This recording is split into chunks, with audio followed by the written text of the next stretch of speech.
வணக்கம். வாங்க இன்னைக்கு ரொம்ப சத்தான வேர்க்கடலை வச்சு சாலட் எப்படி பண்றதுன்னு பார்க்கலாங்க. வேர்க்கடலைய குக்கர்ல விசில் போட்டு வேக வச்சு எடுத்து வச்சிருக்கேங்க. அது போட்டுட்டச்சு ஒரு கப் அளவுக்கு. அதுக்கு ஒரு டேபிள் ஸ்பூன் அளவுக்கு வெங்காயம் பொடியா நறுக்கின வெங்காயங்க, ஒரு டேபிள் ஸ்பூன் அளவுக்கு கேரட் துருவல், ஒரு டேபிள் ஸ்பூன் அளவுக்கு தேங்காய் துருவலுங்க. அடுத்தது ஒரு டேபிள் ஸ்பூன் அளவுக்கு பொடியா கட் பண்ண மாங்காய், பொடியா கட் பண்ண புதினா தழங்க, அதுவும் ஒரு டேபிள் ஸ்பூன் அளவுக்கு போட்டிருக்கேன்.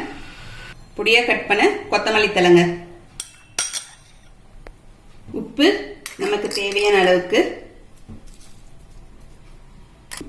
மிளகாத்தூள் ஒரு 1/4 ஸ்பூன் அளவுக்கு தாங்க போடுறேன். சாட் மசாலா இந்த ஸ்பூனால ஒரு 1.5 ஸ்பூன் அளவுக்கு சேர்த்துக்கிறேன். சாட் மசாலா ஒரு 1/4 மூடி அளவுக்கு எலுமிச்சப்பழ ஜூஸுங்க. பார்க்கவே கலரா இருக்கு பாருங்க, கலர்ஃபுல்லா. இது எல்லாத்தையும் நம்ம கலந்துடலாம். ரொம்ப சீக்கிரமா செஞ்சிடலாம். இந்த மாதிரி நம்ம செஞ்சு கொடுத்துட்டு பசங்களுக்கு சாயந்தரத்துல அவங்களுக்கு ஒரு பவுல்ல போட்டு கொடுத்தோம்னா அவங்க சாப்பிட்டாங்கன்னா நல்லா அவங்களுக்கு வயிறு ஃபுல்லாவும் இருக்கும், ரொம்ப ஆரோக்கியமானதாகவும் இருக்குங்க.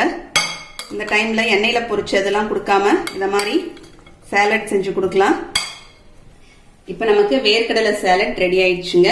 அது கூடவே நான் பாத்தீங்கன்னா இன்னைக்கு ஜீரக தண்ணி வச்சிருக்கேன். தண்ணி கொதிக்க வச்சு ஜீரகத்தை போட்டு அந்த தண்ணி எடுத்து வச்சிருக்கேன்.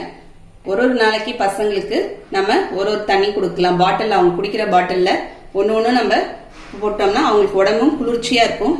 உங்களுக்கு இந்த வீடியோ பிடிச்சிருந்தா லைக் பண்ணுங்க, ஷேர் பண்ணுங்க, சப்ஸ்கிரைப் பண்ணுங்க. அடுத்த வீடியோல பார்க்கலாம். தேங்க்யூ.